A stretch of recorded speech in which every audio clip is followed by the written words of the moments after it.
get your hands on, say, a Lebanese hash plant or a Moroccan hash plant, and it's a strain, it's beans, it's seeds from a plant that's been grown for 1,000 years by the same family in the same region, right? And you gotta understand, like, the history this stuff holds. So we're talking about, this is the stuff that, like the Muslim assassin brotherhood, where it's sit in a tent out in the desert, fill the tent with hashish until they were red in the eyes, and then they'd go to battle, right? And others, right? And like these, it was always warriors, okay? And you go back through the ancient times of cannabis's journey, right? All across the world, how funny it is. And because of, you know, its utility, the seeds, the oil from the seeds, the resin, just everything, the fibers, so much can be used with it, but also the medicinal side.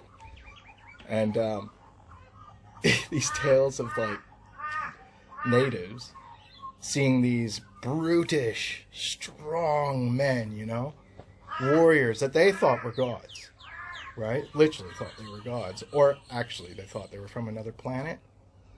And it wasn't just because of their martial prowess. It was because, you know, these strong, hard, stoic men, right? When a warrior would fall, they would show no emotion, but they would go into these tents where they would harvest these plants, right? Now, to a native, they're just like, what's that stuff? So they would harvest these plants, burn them in a cauldron in these tents, and then they could hear them wailing and crying and grieving. So these hard, brutish warriors that would go out in the middle of the desert, put themselves in a tent, and they'd watch the smoke come out after they've harvested these plants. To the natives, they quite literally thought they were aliens. They said they're not from this planet. Gives a whole new meaning to the burning bush, doesn't it? Right? So it's like people that have knowledge, like Essenes, or that would use these things, that to a native, they're looking at it and they're like, that's otherworldly. Right? And you give it to them, what happens? Whoa! Right? And think about what it does, right? Red eyes, bloodshot eyes. So think about all those tales of seeing warriors with red eyes, glowing red eyes. Yeah, they're stoned. German berserker warriors, they would get drunk off of mead, right? And mushrooms, wild mushrooms, to hallucinogenics. And they were called berserkers because they were usually like 7-foot dudes, built like you wouldn't believe, and they would go out with these like 5-foot swords. But nobody was able to lift these things. And what they would do is they would swing them in battle, and they were berserkers, and they would go berserk. When you'd see them in battle, they were foaming at the mouth and just Now, the reason why they would get drunk and then consume the mushrooms before battle is because they're not afraid of a man. Right? When they would start hallucinating, they would see demons. So to them, they're literally going to battle with a monster. And your emotions when you're on psychedelics, Mom, holy shit, heightened by 1,000. Like, you cannot believe what that would... And that's what those men chose to do, right? And fight, and as how they chose to fight. Demonically possessed in a way. And you'd hear these incredible bouts of these battles. Like one berserker I've heard of, there's this drawbridge, like this bridge, and hundreds of men on the other side, and a few of the Germanic warriors. So they sent in a berserker, and I think it was 150 men he killed. Not a single one got across the bridge while he was on it, until one climbed under and stabbed his heel with an arrow, or stabbed his heel with a blade, and only then did he succumb and fall down. But one man holding that off. And I mean, knowing from personal experience what you would induce in that state. It's hard enough just being in normal high trust society public in that state. But in front of what you know is you're going to face hell. Like you're going to face death. And they not only do they embrace it, they're like, you know what, the prospect of dying in battle in a horrible, brutal death is nothing to me because that's just a mere man. So why don't we heighten it up, and how about I'm going to be slaughtered or go to battle with what in his mind is this big, totally demonic force. He's going in there to slay it. No getting to Valhalla. Right? And, yeah. So, like, you know, it's talking about 360 panoramic perspective of things. Even there you see a beauty in the horror. But yeah, so the provenance and history of cannabis is really important because in those genes carry those memories, carry those tales, carry that connection. So this line has to be, you know, it's like the legends, it's the champions, because in the modern era history of cannabis, even with all the new stuff that we've got, nothing beats the originals. Everyone to this day is going, gosh, I wish I had some chem. Gosh, I wish I had some OG. And because money became the only drive in this,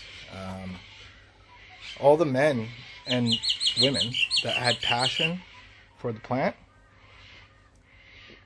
and grew for the plant for the right reasons, medicinal reasons and all that, can't afford to do it. And if they can't afford to do it, then their work's not going to be appreciated. And so, yeah. That's why it's like, all right, got to pay homage to the originals.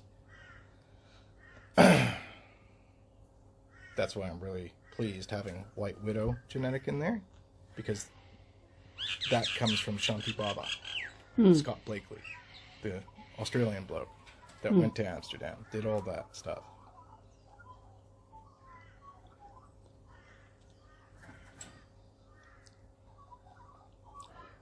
Which brings me back to the promise about Palestine, that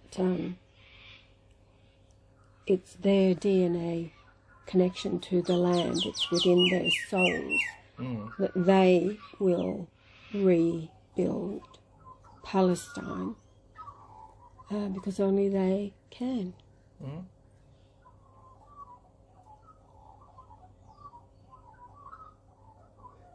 And they've already prevailed, which means they will continue to exist, and they will come back to do what was promised. And all the huffing and puffing by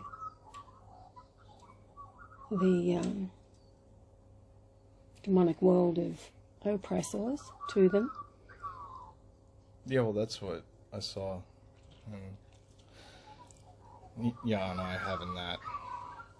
Where we're completely, you know, it was so weird. It was like, yeah, he fully knew he was going, because he would say things that I had witnessed, where he's like looking at, and I had been, you know, without him knowing, you know, observing black people and all this, taking the judgment thing seriously, and he would just look at something and be charmed by it.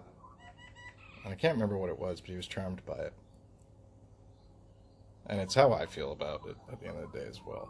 You know, my heart goes to them. And he just said, you know, you can't read a book without black ink. It contrasts off the white. You gotta have black. And I knew exactly what I meant by that.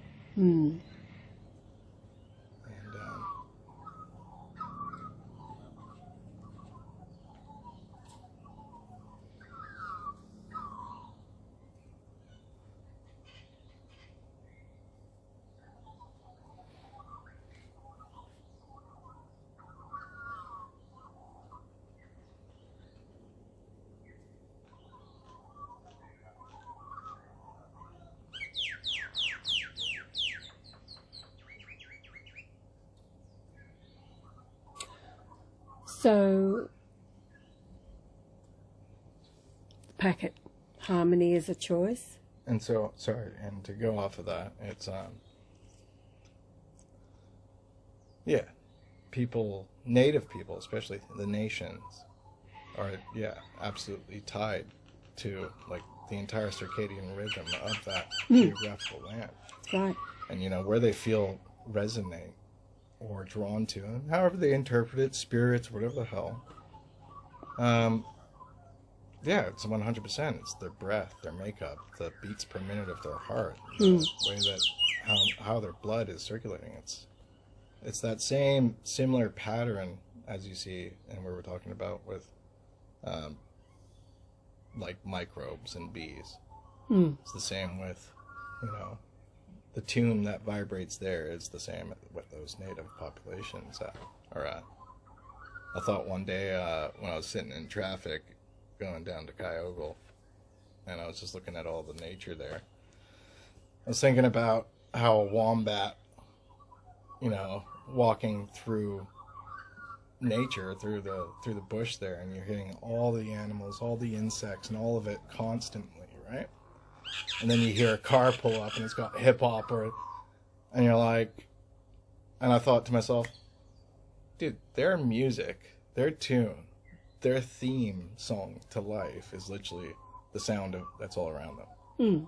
You know, and that's what they're in constant connection with. And I just thought, and how abrasive, and like, oh my God. Oh, totally. It would be hearing anything outside of that, right? Well, it's bad enough for us when we, I mean, the new neighbours with their car. Their car, and boom, boom, boom, boom, and it's an intrusion upon the harmony of our soul.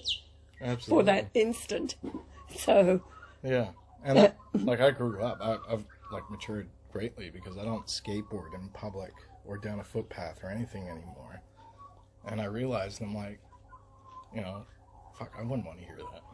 Yeah. Right? And it's just like how rude it was of me to do that in a city like Fairham, whatever, in modern age. But now that I'm grown, and so taking that on board, carrying my board back to the caravan, the trailer that we were at in the Sunshine Coast, old fella's like sitting there and he's like, "Oh, you're not gonna hop on it?" I said, "Oh God, no, I don't want to disturb anybody." I'm like, people are, you know, imagine hearing that horrible noise. But yeah, so it's like this circadian symbiosis with regions, lands, and that's what I was seeing, that when it comes to like things that are there at the dawn of creation and what they're used for, like the Great Pyramid, as they've seen, it has a electromagnetic field, right? And I'm like, yeah, well, all right, the Hertz rate, the mineral composition and all that type of stuff. You look at Yah, everything about him, what is white blood cells, his red blood cells, the rate at which they're created, the respiratory rate at which he breathes, the volume air mass of his lungs, literally every little thing, right, is in symbiosis to the Great Pyramid, which is, and that's why I was like, and that means like what? Well, that's how angelic technology, right? And I said, and that's why these people don't get it. And then you find out that, you know, Giorgiani guy comes out and says that to be able to make this tech work, they need certain bloodlines. Exactly. And I'm going, oh! You know, Yah's white blood cell count, it must have been, anyway, it was 57 times higher than normal. Yeah. Well, exactly. And that's what, you know, in the realm of man's science, you know, these anomalies that they'd be like, whoa, this is off the mark or something's wrong. It's like, no. It's like, how many things are like the Great Pyramid? Tell me. Not many. So they're significant, and again, it's a symbiote. It can only be operated and, you know, da-da-da-da by a single soul heir, right? Or...